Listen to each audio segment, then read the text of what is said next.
Ils étaient présents par centaines ce samedi pour le dire. Les motards n'ont besoin de personne et surtout pas d'un contrôle technique pour entretenir leur bécane. Elle a quel âge votre moto? Donc elle doit avoir 37 ans ou 38 ans. Regardez la machine dans quel état elle est. C'est une machine que j'ai restaurée qui est en super état.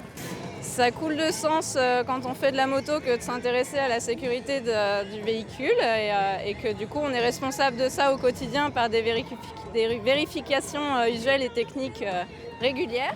C'est très compliqué cette histoire de contrôle technique, même nous on est un peu paumés à la fin. Déjà obligatoire ailleurs en Europe, le contrôle technique des deux roues devra avoir lieu tous les 3 ans dans un centre agréé. Ça va coûter cher, c'est assez compliqué de passer toutes les motos au contrôle, surtout pour des motos qui des fois ne font que 500 km ou 1000 km dans l'année. Payer 50 € pour un contrôle visuel, tel que le ministre des Transports, M. Clément Beaune, veut nous mettre en place, eh bien c'est non et ça sera toujours non.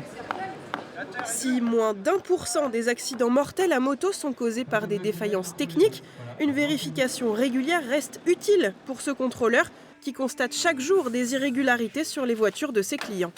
Pour les motos, c'est pareil, que ça soit mécanique, même pour vérifier l'identification du véhicule aussi, numéro de série, etc., numéro de châssis, il faut que ça soit tout d'origine. Déjà en retard sur le calendrier fixé par le Conseil d'État, le gouvernement pourrait avoir bien du mal à mettre en place la mesure en septembre 2023. Les centres de contrôle ne sont pas adaptés aux motos et leurs contrôleurs n'ont toujours pas été formés.